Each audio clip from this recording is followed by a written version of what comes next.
Everybody, मैं हूं वर्षा। स्वागत है आपका फिनोलॉजी टिकर में। आज हम बात करेंगे कुछ ऐसे स्टॉक्स के बारे में जहां मुझे ग्रोथ प्रॉस्पेक्ट्स नज़र आते हैं।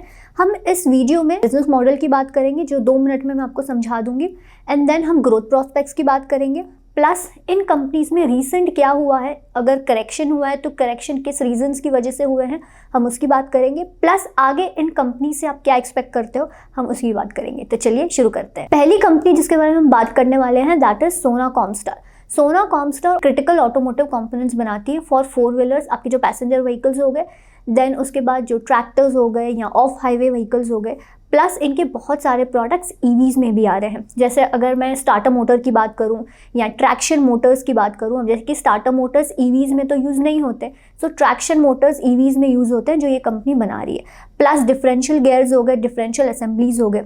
अब यहाँ पर अगर मैं ग्रोथ प्रॉस्पेक्ट्स की बात करूँ तो यहाँ पर आपको ग्रोथ प्रॉस्पेक्ट्स तभी समझेंगे जब आप डिफरेंशियल के बारे में समझोगे, दैट इज डिफरेंशियल असेंबलीज। अब जैसे कि सोना कॉमस्टार डिफरेंशियल गियर्स बनाती थी, उसी के वर्टिकल इंटीग्रेशन में इन्होंने डिफरेंशियल असेंबलीज बनाना शुरू किया। अगर मैं डिफरेंशियल गियर्स की बात करूँ सो सोना Comstar is largest manufacturer of differential gears for passenger vehicles, commercial vehicles and tractor OEMs. So differential gears में अगर पैसेंजर व्हीकल्स की बात करूँ तो ऑलमोस्ट 55 to 60% मार्केट शेयर है, कमर्शियल व्हीकल्स में 80 to 90% मार्केट शेयर है, एंड ट्रैक्टर्स में 75 to 85% मार्केट शेयर है। अब जब हम ग्रोथ प्रॉस्पेक्ट्स की बात कर रहे हैं सो डिफरेंशियल असेंबलीज की बात करना यहाँ पे नेसेसरी हो जाता है, बिकॉज इसी से this is actually a product जिसमें ज़्यादा ग्रोथ हो सकती है। सो जैसे डिफरेंशियल गियर्स के वर्टिकल इंटीग्रेशन करके डिफरेंशियल असेंबली सोना ने बनाना शुरू किया। अब डिफरेंशियल असेंबलीज का यूज़ कहाँ होता है, तो मान लो आप कार चला रहे हो और आपको राइट टर्न लेना है। सो ऐसे केस में जो आपका लेफ्ट व्हील है वो फास्ट रोटेट होना चाहिए, मतलब उसकी स्पीड ज़्यादा होना चाहिए as compare to your right wheel. So आप आसानी से टर्न ले सकते हो। सो यहाँ पे डिफरेंशियल्स का यूज़ होता है। अब हम डिफरेंशियल्स की क्यों बात कर रहे हैं, क्योंकि ईवीज़ में डिफरेंशियल्स जो है ज़्यादा यूज़ होते हैं। क्यों?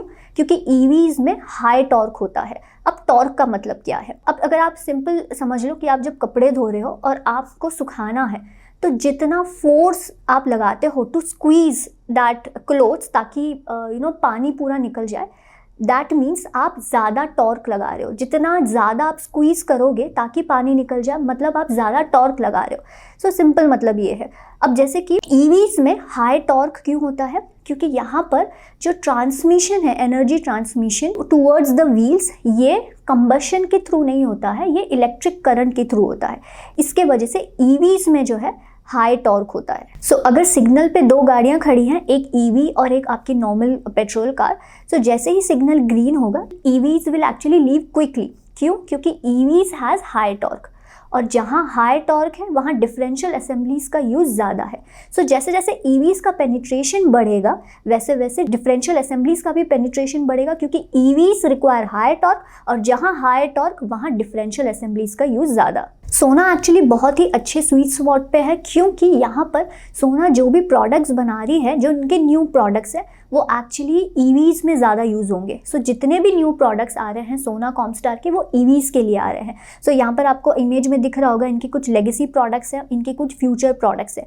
तो फ्यूचर प्रोडक्ट्स में आप देखोगे बहुत सारे इनके नए प्रोडक्ट्स हैं जो ईवीज़ से रिलेटेड है। जैसे ट्रैक्शन मोटर्स मैंने आपसे कहा था, वो ईवीज़ में यूज़ होगा। प्लस इन्होंने रिसेंटली टाई अप किया है IRP ग्रुप ऑफ इजराइल के साथ to manufacture magnetless drive motors, and इनके बहुत सारे अलग अलग प्रोडक्ट्स आ रहे हैं जिसके वजह से सोना कॉमस्टार को काफ़ी अच्छी ग्रोथ आएगी। अब रिसेंटली कंपनी में ऐसा क्या हुआ जिसके वजह से स्टॉक प्राइस काफ़ी गिरा है? नंबर 1 थिंग इज़ कि एक्सपेंसिव वैल्यूएशन।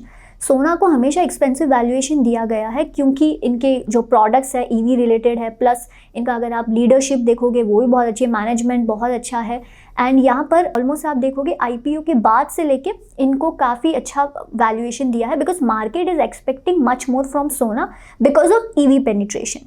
ठीक है, सो एक्सपेंसिव वैल्यूएशन होने की वजह से देन उसके बाद प्रॉफिट बुकिंग हो गई एंड बहुत सारी चीज़ें हो गई, इसकी वजह से सोना का स्टॉक गिरा। ये तो एक्सपेंसिव वैल्यूएशन हो गया। नंबर 2 इज़ कि अगर आप देखोगे यूरोप में स्लो डाउन होने की वजह से, क्योंकि इनका जो रेवेन्यू है ऑलमोस्ट FY22 में यूरोप से 22% आता था, जो आज अगर आप देखोगे 18% पे हो गया है, क्योंकि यूरोप में दिक्कत होने की वजह से Europe has been under pressure since March 22 and इसकी वजह से सोना को काफी इफेक्ट हुआ। ऑल्सो अगर आप देखोगे ईवी से जो इनको रेवेन्यू आता है, जो 29% आता था वो आज 21% हो गया है, क्योंकि इनका जो एक कस्टमर है उन्होंने डी स्टॉकिंग करना शुरू किया था। इसके वजह से यहाँ पे भी दिक्कत हुई, plus raw material price pressure की वजह से भी इनको काफ़ी प्रॉब्लम हुई।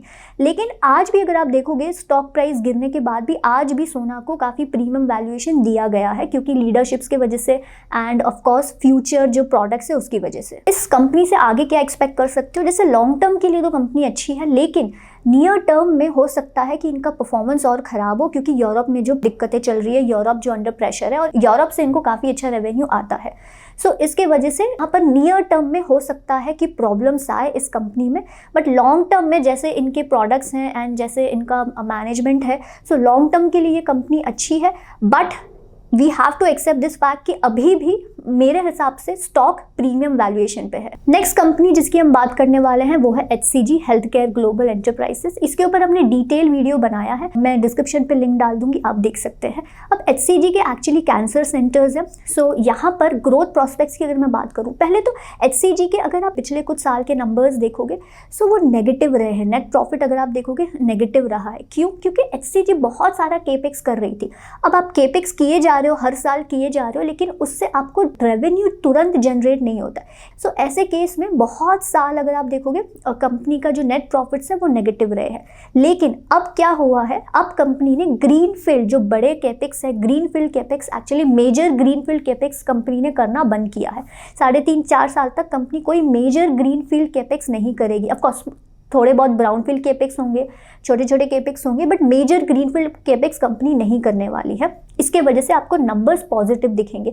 इवन अगर आप रीसेंट क्वार्टर्स के भी नंबर्स देखोगे तो वो पॉजिटिव दिखना शुरू किए हैं। प्लस अगर मैं और कंपनी की बात करूं, ग्रोथ प्रोस्पेक्ट्स की बात करूं, सो यहाँ पर अगर आप ROC देखोगे सो दैट इज़ 11%। 11% से इनको 18% तक ROC ले जाना है। कैसे ले जाएंगे? जो एमर्जिंग सेंटर्स है वहाँ पे रैंप अप होगा, प्लस हाई ग्रोथ पोटेंशियल है इनका करंट बिजनेस में एंड एस्टैब्लिश सेंटर्स में। एंड ROC अगर आप एमर्जिंग सेंटर्स का देखोगे ऑलमोस्ट 4% के आसपास है, एस्टैब्लिश सेंटर्स का आप देखोगे 22% के आसपास है। यहाँ पे मार्जिन इंप्रूवमेंट भी हो सकती है, क्योंकि यहाँ पर इनका एक वन ऑफ कंसल्टेंसी कॉस्ट था जो आगे एक्चुअली नहीं होगा। ऑल्सो इनको ऑपरेटिंग लिवरेज का भी फायदा होगा। अगर मैं रिस्क की बात करूँ इस कंपनी में, अगर कंपनी ने अगेन मेजर ग्रीनफील्ड केपेक्स करना शुरू किया तो यहाँ पे फिर इनके नंबर्स को अफेक्ट हो सकता है।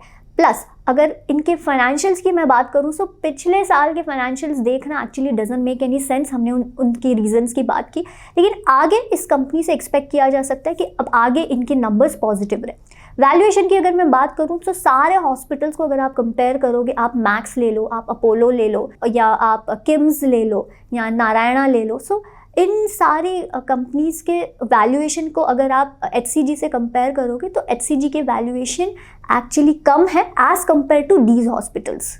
नेक्स्ट बिजनेस जहाँ पे काफ़ी अच्छे ग्रोथ प्रॉस्पेक्ट्स है दैट इज़ डिवीज़ लैब। अब डिवीज़ के ऊपर मैंने इन डिटेल वीडियो बनाया है, मैं डिस्क्रिप्शन पे लिंक डाल दूंगी, आप देख सकते हैं। वहाँ पे मैंने in detail business model explain किया है, ग्रोथ प्रॉस्पेक्ट्स एक्सप्लेन किए हैं, प्लस रिसेंटली कंपनी में क्या प्रॉब्लम्स हुई है हमने उसकी बात की है। लेकिन अगर मैं यहाँ पे शॉर्ट में बता दूँ तो डिवीज़ वर्ल्ड की टॉप API कंपनीज में से एक है। एंड यहाँ पर इनके अगर बिजनेस सेगमेंट की आप बात करोगे so they are into generics API, then your custom synthesis और न्यूट्रास्यूटिकल्स। अगर मैं ग्रोथ प्रॉस्पेक्ट्स की अगेन बात करूं तो यहाँ पे कॉन्ट्रास्ट मीडिया में ग्रोथ प्रॉस्पेक्ट काफ़ी अच्छे हैं।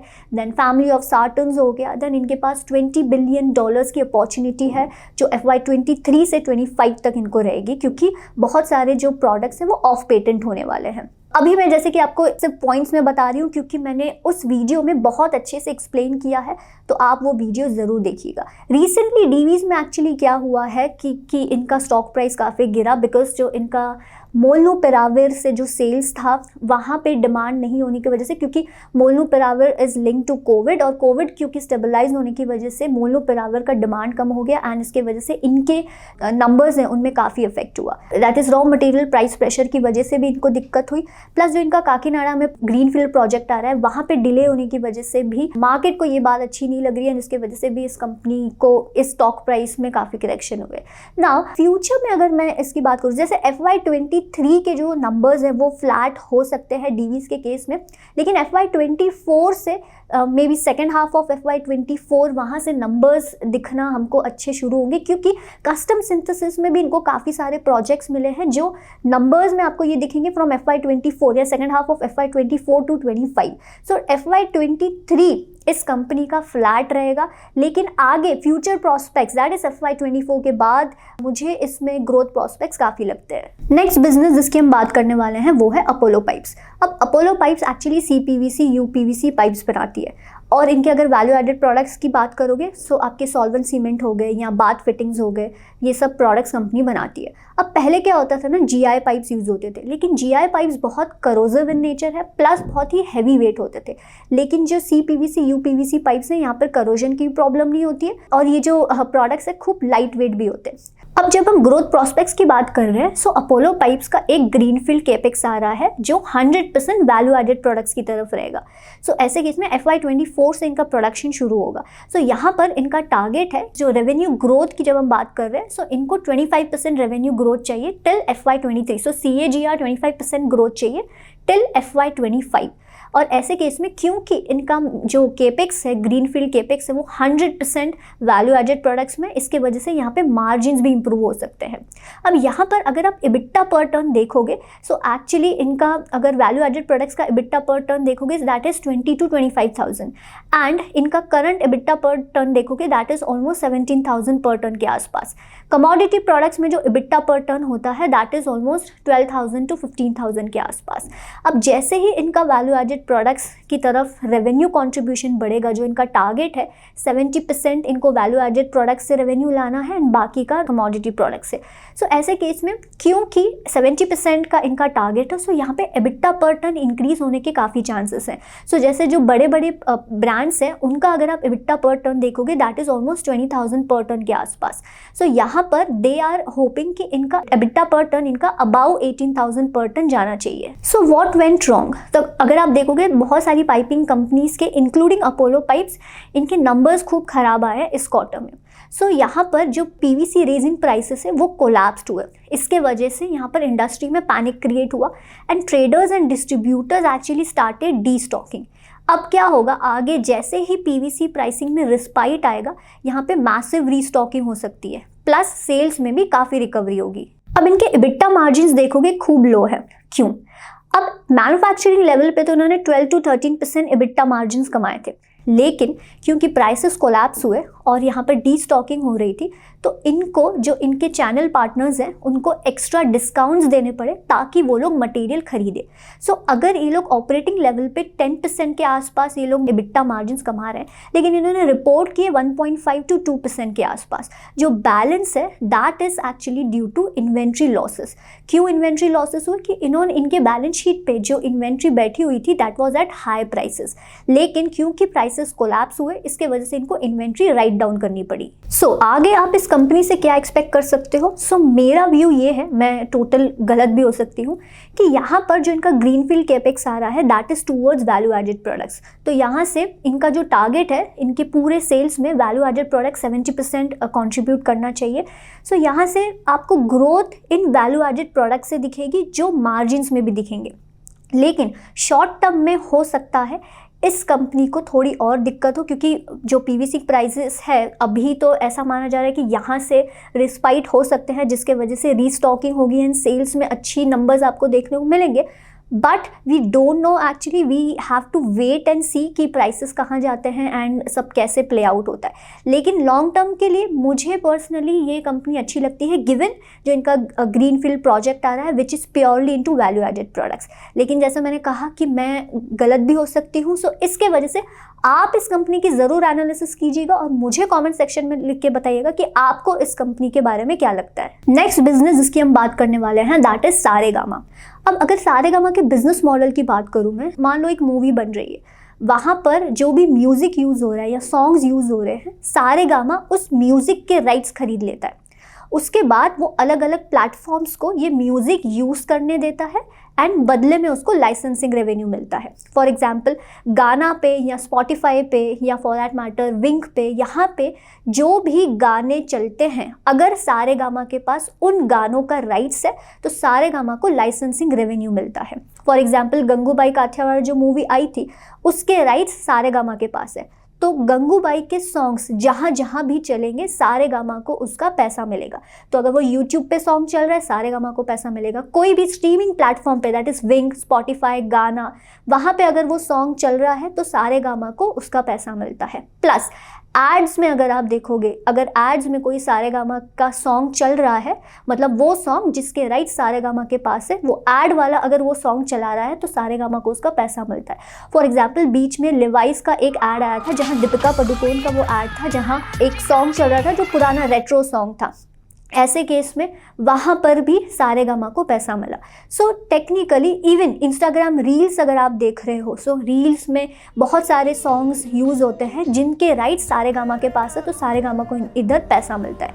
तो जहाँ जहाँ पर भी ये सॉन्ग्स चलेंगे वो सॉन्ग्स जिसके राइट्स सारेगामा के पास है, सारेगामा को पैसा मिलेगा। तो अब यहाँ पर अगर आप सारेगामा की म्यूज़िक IP देखोगे, ऑलमोस्ट सारेगामा के पास 1,42,000 सॉन्ग्स के IP राइट्स हैं जो सारेगामा ओन करता है।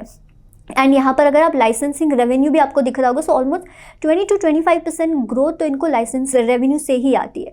एंड यहाँ पर क्या हो रहा है ना, सो पहले अगर आप देखोगे सारेगामा के इतने नंबर्स अच्छे नहीं थे क्योंकि सारेगामा के पास जो कैटलॉग है, म्यूज़िक कैटलॉग है, वो बहुत पुराना है, रेट्रो सॉन्ग्स है। लेकिन रिसेंटली अगर आप देखोगे पिछले कुछ 1-2 साल में सारेगामा बहुत एग्रेसिव हो रहा है न्यू सॉन्ग्स के ऊपर। प्लस आपको कारवां तो पता है, लेकिन मुझे ऐसा लगता है कि Saregama is not a bet on कारवां। अगर मैं इंडियन म्यूज़िक इंडस्ट्री की बात करूँ तो यहाँ पे ऑलमोस्ट 15% CAGR ग्रोथ एक्सपेक्टेड है। सिंपल डिजिटल कंजम्पशन की वजह से, स्मार्टफोन पेनिट्रेशन की वजह से यहाँ पर ग्रोथ काफ़ी एक्सपेक्टेड है। प्लस यहाँ पे अगर आप देखोगे इनका जो दूसरा बिजनेस है दैट इज़ योडले। सो ये लोग छोटे छोटे मूवीज़ बनाते हैं। सो रिसेंटली अगर आपने एक मराठी मूवी आपको पता होगी डोंबिवली, तो ये सारेगामा ने प्रोड्यूस की थी। बहुत सारी इन लोग कंटेंट प्रोड्यूस करते हैं जो ये लोग देते हैं हॉटस्टार या आपके जो अलग अलग OTT प्लेटफॉर्म्स हैं वहाँ पर ये लोग ये कंटेंट देते हैं। इवन यहाँ पर जैसे we are actually obsessed with Bollywood कि अगर बॉलीवुड में कोई सॉन्ग्स चल रहे हैं तो ही बिजनेस अच्छा कर रहा है, but music is actually not restricted to Bollywood. यहाँ पर अगर आप इनके यूट्यूब सब्सक्राइबर बेस इनका बहुत बढ़ रहा है, व्यूज़ इनके बहुत ज़्यादा हैं। एंड इवन साउथ में एक्चुअली ये लोग काफ़ी अच्छे से पेनिट्रेटेड है, इनके बहुत सारे सीरियल्स भी चलते हैं एंड ये लोग म्यूज़िक भी बहुत ज़्यादा एक्वायर करते हैं when it comes to south.